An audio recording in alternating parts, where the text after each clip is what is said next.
আজকে যে সমস্ত নারীবাদীরা চিৎকার দেয়, বলে ইসলাম নারীকে কোনো অধিকার নাই, এগুলা হচ্ছে মূর্খ বুদ্ধিজীবী। কথা বলেন ঠিক কিনা বলেন?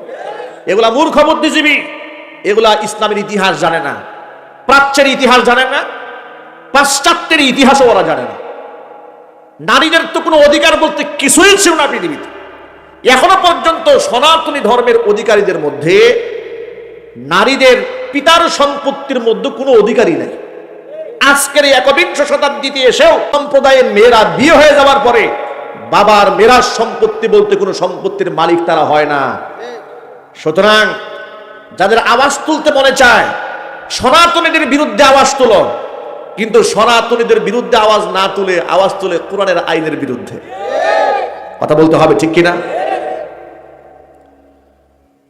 আমার প্রিয় যুবক ভাইরা, কোরআন বলছে ভালো করে শোনেন, যে সমাজে বিধবা নারীর কোনো সম্মান তারা দেয় নাই। কোরআন কি বলল, হাদিস কি বলেছে শোনেন। আল্লাহর নবী সাল্লাল্লাহু আলাইহি সাল্লাম বলেছেন, আল আরমিলাতুস সালিহা তাকুনু শাহীদাতান ইনদাল্লাহ। একটা বিধবা সতী সাধ্বী রমণী শুধু বিধবা হলেই চলবে না, অনেক নারীরা বিধবা হয়ে চরিত্র হারিয়ে ফেলে। বিধবা যদি তার চরিত্রকে ধরে রাখতে পারে, নবী করিম সাল্লাল্লাহু আলাইহি সাল্লাম বলেছেন, সেই ব্যক্তি আল্লাহর কাছে শহীদের মর্যাদা পাবে। হেদায়েত দেওয়ার মালিক কে? সকলেই বলুন, হেদায়েত দেওয়ার মালিক কে? আল্লাহ হেদায়েত দেওয়ার মালিক। কাবা ঘরের পাশে থেকেও মানুষ হেদায়েত শূন্য হয়েছে। আবু জেহেলের বাড়ি কি কাবা ঘর থেকে অনেক দূরে? একেবারে হারামের এরিয়াতে, কাবা চত্বরেই তার বাড়ি, মসজিদুল হারামের আঙিনায় তার বাড়ি। হেদায়েত কপালে জুটে নাই, বাড়ি এখন ল্যাট্রিন হয়ে গেছে। ঠিক কিনা বলেন? সালমান ফারসি রাদিয়াল্লাহু তাআলা আনহু সেই পারস্য থেকে আগত, কোথাকার কোন জায়গার মানুষকে আল্লাহ পাক ধরে এনে হেদায়েতের চাদর পরিয়ে দিয়েছেন। আরো জোরে বলুন সুবহানাল্লাহ। এই যে আজকে এখানে ওয়াজ মাহফিলের আয়োজন করা হয়েছে, এখানে এমন অনেক শ্রোতা আছে কয়েক কিলোমিটার দূর থেকে এসেছেন। কথা বলেন। কেউ গাড়ি করে এসেছেন, কেউ বাইক নিয়ে এসেছেন, কেউ অটোতে করে এসেছেন। আবার এমন এমন কপাল পুরাও আছে যে মাহফিল খুব কাছাকাছি, ঘরে বসে টেলিভিশন দেখতেছে। এসব আল্লাহর হাতে। আল্লাহ যে আমাদেরকে এমন একটি মুনাব্বার আলোকিত অনুষ্ঠানে কবুল করলেন, মঞ্জুর করলেন, সেই রবের প্রতি কৃতজ্ঞতা আদায় করার দরকার আমাদের আছে না নাই? একেবারে হৃদয়ের সবটুকুন মোহাব্বত ভালোবাসা উজাড় করে আল্লাহর শেখানো ভাষায় শুকরিয়া আদায় করছি। জবান ছেড়ে দিয়ে সকলে একযোগে বলছি আলহামদুলিল্লাহ। রব্বানা লাকাল হামদ হামদান কাসীরা তাইয়িবান মুবারাকান ফীহি। রব্বানা লাকাল হামদু কামা ইয়ানবাগি লিজালালি ওয়াজহিকা ওয়া আযীমি সুলতানিকা। আল্লাহ রাব্বুল আলামিন আজকের ওয়াজ মাহফিলকে কবুল করে নেন। রওজাতুল বানাত মহিলা মাদ্রাসা, এই মহিলা মাদ্রাসাগুলো এলাকার বিভিন্ন প্রান্তে প্রতিষ্ঠিত হয়ে ১বিংশ শতাব্দীতে এসে তারা একটা চ্যালেঞ্জ মোকাবেলা করছে। সেই চ্যালেঞ্জ হলো, বর্তমান সমাজ ব্যবস্থায় শয়তান সবচেয়ে বড় হাতিয়ার বানিয়েছে সমাজ নষ্ট করার জন্য মহিলা মানুষদেরকে। ঠিক কিনা বলেন? এই কথাটি একটু হাদিসের আলোকে আপনাদের সামনে উপস্থাপন করি। হাদিসের মধ্যে আল্লাহ নবী সাল্লাল্লাহু আলাইহি ওয়াসাল্লাম বলেছেন, মা তারাক্তু মিন বাদি আসাদ্দা ফিতনাতান মিন ফিতনাতিন নিসা। আমি আমার পরে আমার উম্মতের জন্য মহিলাদের চেয়ে ভয়ঙ্কর ফিতনা আর রেখে যাই না। এখানে দুটা তরজমা করা যায়, এক হচ্ছে মহিলা পরীক্ষার বস্তু, আরেকটা হচ্ছে ফাসাদ। নিকৃষ্ট মহিলারা, এদের চক্রান্ত, এদের কলা কৌশল এতটা মারাত্মক। সূরা ইউসুফের মধ্যে এসেছে, আল্লাহ বলেছেন ইন্না কাইদা কুন্না আযীম, তোমাদের চক্রান্ত বড় ভয়ঙ্কর। ঠিক কিনা বলেন? মেয়েদের চক্রান্ত বড় মারাত্মক।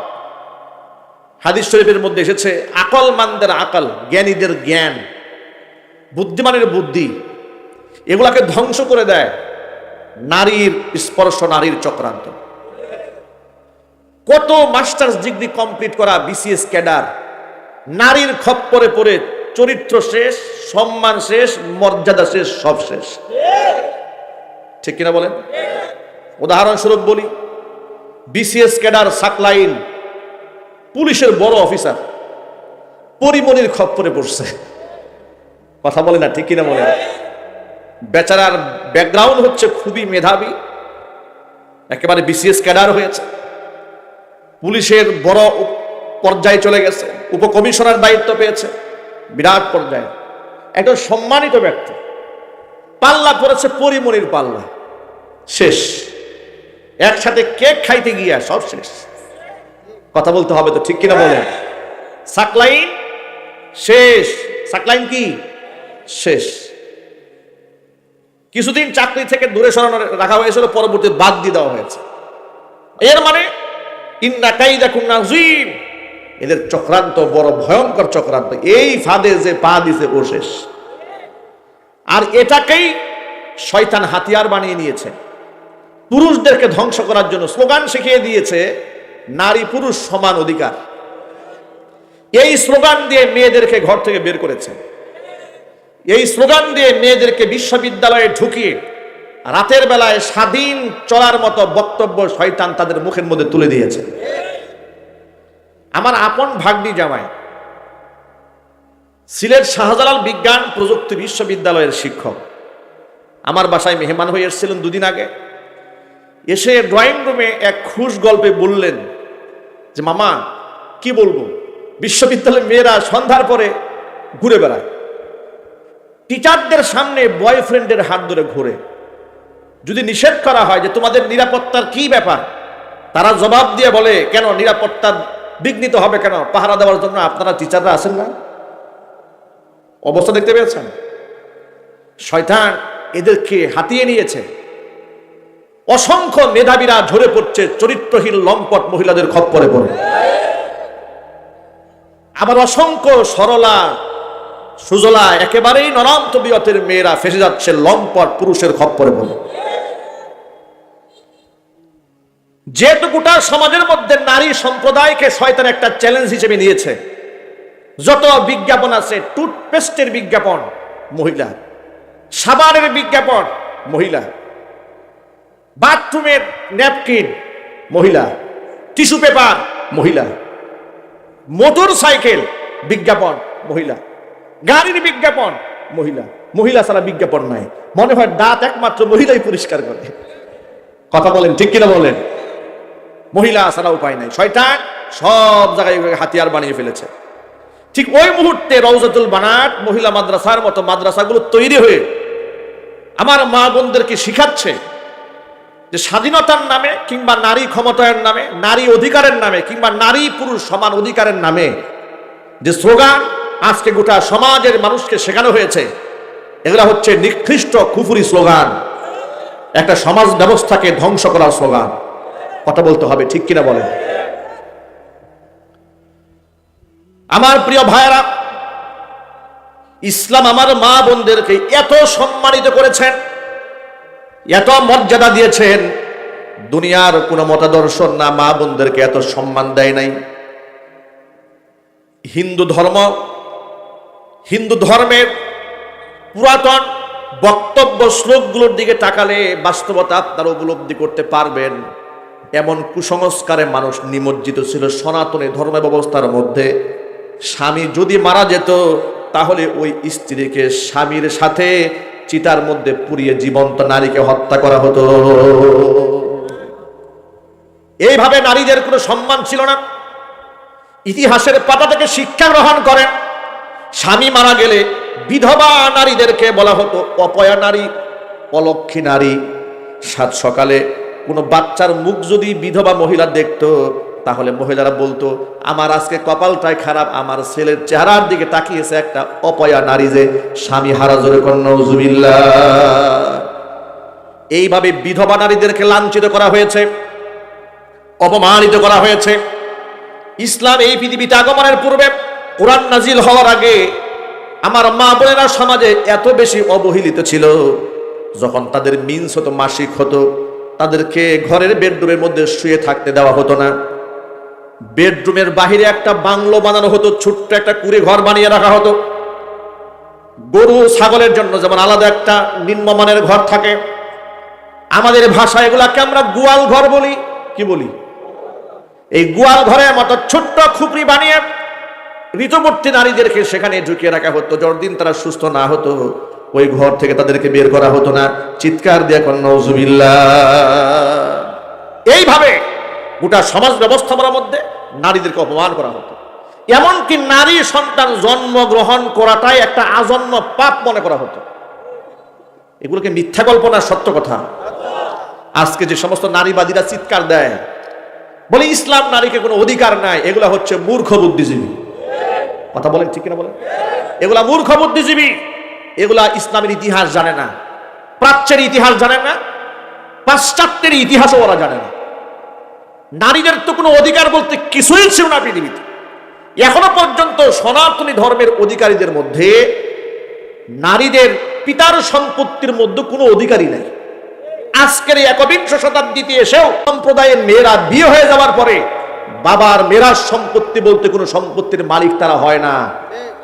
সুতরাং যাদের আওয়াজ তুলতে মনে চায়, সনাতনীদের বিরুদ্ধে আওয়াজ তুলো, কিন্তু সনাতনীদের বিরুদ্ধে আওয়াজ না তুলে আওয়াজ তুলে কোরআনের আইনের বিরুদ্ধে। কথা বলতে হবে ঠিক কিনা? আমার প্রিয় যুবক ভাইরা, কোরআন বলছে, ভালো করে শোনেন, যে সমাজে বিধবা নারীর কোনো সম্মান তারা দেয় নাই। কোরআন কি বলল, হাদিস কি বলেছে শোনেন। আল্লাহর নবী সাল্লাল্লাহু আলাইহি সাল্লাম বলেছেন, আল আরমিলাতুস সালিহা তাকুনু শাহীদাতান ইনদাল্লাহ। একটা বিধবা সতী সাধ্বী রমণী শুধু বিধবা হলেই চলবে না, অনেক নারীরা বিধবা হয়ে চরিত্র হারিয়ে ফেলে। বিধবা যদি তার চরিত্রকে ধরে রাখতে পারে, নবী করিম সাল্লাল্লাহু আলাইহি ওয়াসাল্লাম বলেছেন, সেই ব্যক্তি আল্লাহর কাছে শহীদের মর্যাদা পাবে। চিল্লাবেন আল্লাহু আকবার। এখানে বিধবা নারীদের সম্মানকে রক্ষা করা হয়েছে। শুধু কি তাই, আল্লাহর নবী সাল্লাল্লাহু আলাইহি ওয়াসাল্লাম বলেছেন, as-sa'i 'alal armilati wal masakin কাল মুজাহিদি ফি সাবিলিল্লাহ ওয়া কাল কাইমি লা ইয়াফতুরু ওয়া কাস-সাইমি লা ইফতির আও কামা ক্বালা আলাইহিস সালাতু ওয়াস সালাম। ইতিমকে সাহায্যকারী ব্যক্তি, বিধবা নারীকে সাহায্যকারী ব্যক্তির সম্মান আল্লাহর কাছে কত বেশি। কাল মুজাহিদি ফি সাবিলিল্লাহ, আল্লাহর রাস্তায় জিহাদ করলে মুজাহিদের যে সওয়াব পায়, ইতিম আর বিধবাকে সাহায্য করলে আল্লাহ পাক ইতিম বিধবার সাহায্যকারী বান্দার আমলনামায় একজন মুজাহিদের সওয়াব লিখে দেয়। শুধু মুজাহিদের সওয়াব লিখেই ক্ষান্ত হয় না, ওয়াকাল কাইমি লা ইয়াফতুরু, প্রতিনিয়ত তাহাজ্জুদের নামাজ পড়ে, কিয়ামুল লাইল করে, তাহাজ্জুদের নামাজ যার কাজা হয় না, সে যে পরিমাণ সওয়াব পায়, ইতিম মানুষকে সাহায্য করলে আল্লাহ পাক তার আমলনামায় সেই সওয়াব দান করেন। ওয়াকাস-সাইমি লা ইফতির, ইতিম আর বিধবাকে সাহায্য করলে আল্লাহ পাক ব্যক্তির আমলনামায় সেই সওয়াব দান করেন। সারা বছর নফল রোজাদার রোজা রেখে সেই সওয়াব পায়, ইতিম বিধবাকে সাহায্যকারী বান্দাকে আল্লাহ সেই সওয়াব দান করে দেন। আপনারা এক বাক্যে জবাব দিয়ে বলুন, ইসলামে বিধবা নারীদের মর্যাদা আছে না নাই? আরো জোরে বলেন। এমনকি আল্লাহর নবী সাল্লাল্লাহু আলাইহি সাল্লাম বিধবাদেরকে বিবাহ করার ক্ষেত্রে উৎসাহ প্রদান করেছেন। নবীজি সাল্লাল্লাহু আলাইহি সাল্লাম নিজে শুধুমাত্র গোটা জীবনে একটা মাত্র কুমারী নারী বিবাহ করেছেন। জীবনের প্রথম যাকে বিবাহ করেছেন তিনি ছিলেন বিধবা নারী, দুইটা স্বামী হারা। বেঈমান মুনাফিকরা বলে নবী করিম সাল্লাল্লাহু আলাইহি সাল্লাম নারী লিপ্সু ছিলেন। নাউজুবিল্লাহ, এত আসতে বললেন? তারা বলেছে নারী লিপ্সু ছিলেন, তা না হলে তিনি 13টা বিবাহ করেছিলেন কেন? আচ্ছা আপনারা বলেন তো, একটু জোর আওয়াজে জবাব দেবেন। নারীদের প্রয়োজনীয়তা মানুষের যৌবনকালে আসে না বৃদ্ধকালে আসে? প্রশ্ন বেশি কঠিন হয়ে গেছে মনে হয় নাকি? নারীর প্রয়োজনীয়তা একটা ব্যক্তির যৌবনকালে না বুড়া বয়সে? নিশ্চয়ই যৌবনকালে। আর যৌবনকালেই নবীজি সাল্লাল্লাহু আলাইহি ওয়াসাল্লাম বয়স 22 বছর, 21 বছর কিংবা 25 বছর, তিনি বিবাহ করলেন 40 বছরের একটা পৌরা নারীকে, বৃদ্ধা নারীকে। এর মানে প্রথম বক্তব্য প্রত্যাহার করা হলো কাফের, বেঈমান এবং মুশরিক সমালোচকদের।